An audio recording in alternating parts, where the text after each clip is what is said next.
Mesdames et messieurs, bonjour. Je m'appelle Nyongor.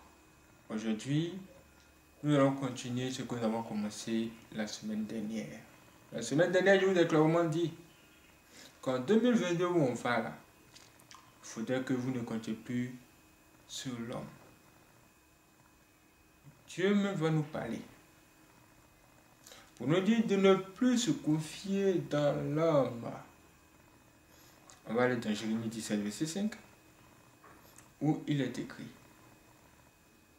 Ainsi par l'Éternel, maudit soit l'homme qui se confie dans l'homme, qui prend la chair pour son appui et qui détourne son cœur de l'Éternel.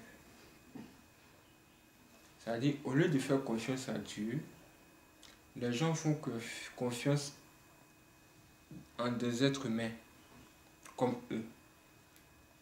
Ils espèrent que la délivrance va venir de là.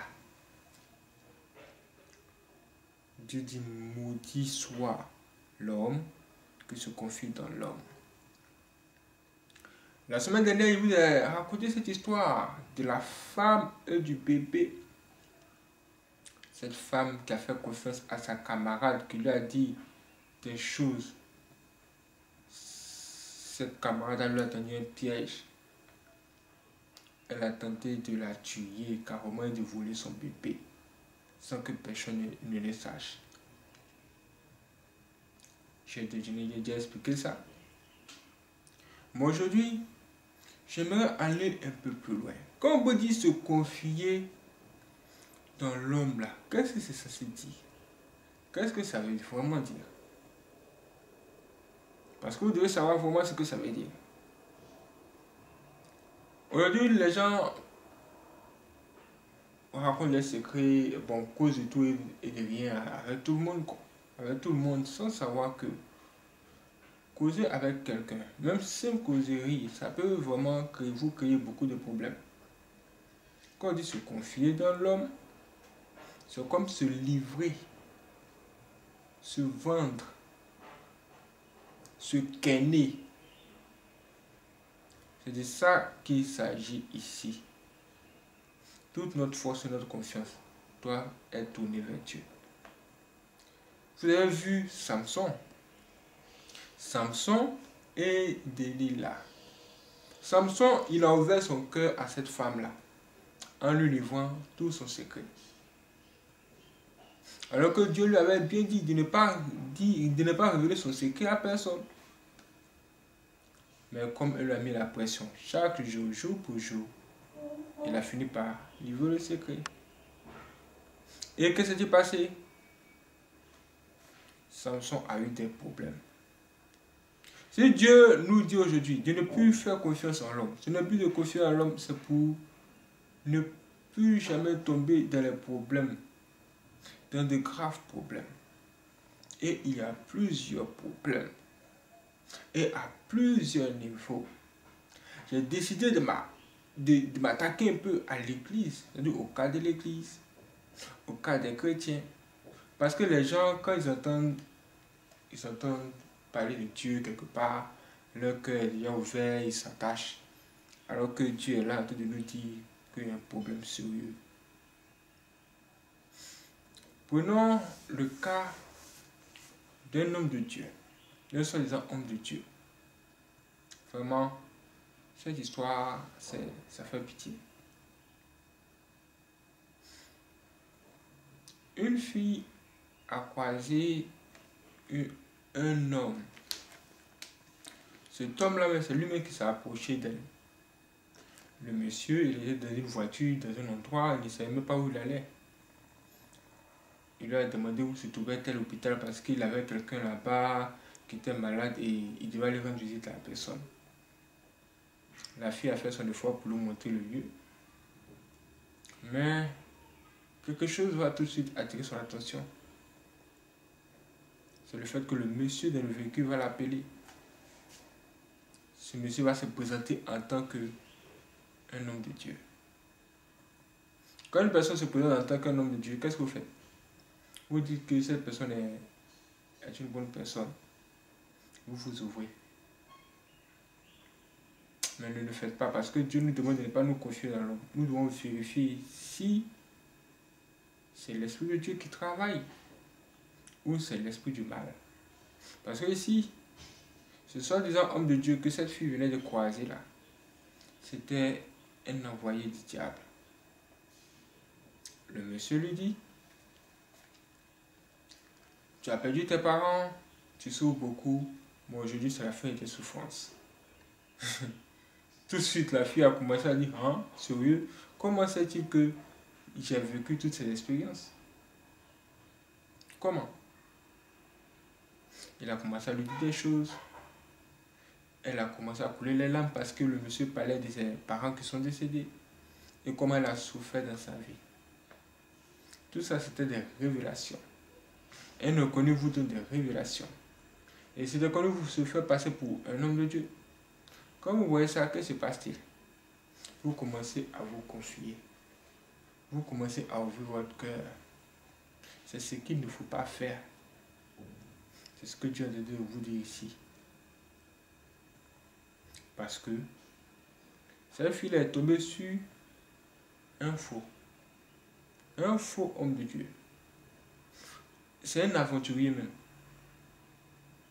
Ah, comment elle va découvrir ça? Quand elle va commencer à lui parler de ces choses, des choses de sa famille et autres, elle va se dire, mais waouh, ce monsieur, il sait beaucoup de choses sur moi. Et voici que le monsieur va lui dire, écoute, Dieu veut te bénir, Dieu veut te faire sortir de cette souffrance. Ce que je vais te demander, c'est de me donner ta carte bancaire, afin que je puisse prier dessus, et que le miracle puisse s'opérer. L'argent va descendre de ton compte bancaire là-bas. Et puis, tu verras beaucoup de choses s'opérer dans ta vie. Et la fille aussi, elle est accrue parce qu'elle est en face d'une personne qui s'est présentée à elle comme un homme de Dieu. Vous avez vu ça? L'homme fait peur. L'homme aujourd'hui, il fait vraiment peur. Quand il a donné sa carte, il a commencé à prier sur sa carte. Il a demandé de fermer les yeux et de prier à son tour. Pendant ce temps, il a échangé sa carte contre une autre carte. Okay? Une autre carte blanche même. Ça n'a aucun sens. Et il lui dit, prends cette carte, mets cela dans ton sac rapidement, ne vois pas, ne regarde pas. Dès que tu arrives à la maison, j'attends quelques minutes, quelques heures plus tard, avant de regarder. Et tu verras un miracle s'opérer. Tu vas recevoir beaucoup d'argent. Pendant ce temps, il a pris la carte bancaire de la fille pour cacher. Et soi-disant, pasteur ou bien homme de Dieu. La fille, elle y avait cru. Elle allait à la maison. Elle arrive là-bas. Au lieu de recevoir beaucoup d'argent venant de Dieu, elle voit que quelqu'un a tenté de faire des retraits sur son compte bancaire. Elle dit, mais qu'est-ce que c'est? Plusieurs retraits. Elle va finir par se rendre compte que il y a quelque chose qui ne va pas. Elle regarde dans son sac. Elle jette un coup d'œil sur ses cartes bancaires. Et elle voit quelque chose de blanc. Rien, ce n'est pas sa carte bancaire. C'est là qu'elle a compris que c'était une mauvaise personne qui se fait passer pour un homme de Dieu afin de venir la tromper, afin de venir la voler. Le diable vient pour dérober. C'est un voleur. Il faut vraiment se méfier. C'est pourquoi il faut se confier uniquement qu'à l'Éternel. C'est ça que Dieu a tenté de vous dire ici. Pour ne pas que ce genre de choses vous arrive. Et la fille, voyant le mal que cet homme lui a fait, la fille s'est mise tout simplement à pleurer en disant que c'est comme tu es venu vers moi avec le nom de Dieu pour me tromper, que Dieu te punisse d'abord. Maintenant, comme tu as utilisé le nom de mes parents qui sont morts pour venir me tromper aussi, que ces gens-là viennent te chercher. Elle a fait une vidéo pour parler à ce pasteur dont il ne sait même pas le nom, parce que c'est un gars comme ça, elle a croisé dans la rue. Vous voyez ça? Dès que le monsieur a commencé à lui révéler des choses sur elle, sur sa famille, elle s'est dit, mais comment c'est possible? Il ne sait rien, comment c'est-il cela? Tout de suite, il a eu. Elle a ouvert son cœur. Mais que s'est-il passé? Le malheur, le problème. Voici qui est l'homme. C'est pourquoi Dieu nous dit ici, maudit soit l'homme qui se confie dans l'homme, qui prend la chair pour son appui et qui détourne son cœur de l'Éternel. Si toi tu as beaucoup de soucis dans ta vie, il faut prier mon frère. Prie. Dieu peut te parler, peut te suggérer de belles idées. Petit à petit, tu vas sortir de tes problèmes. Peu importe le temps, Dieu va se lever.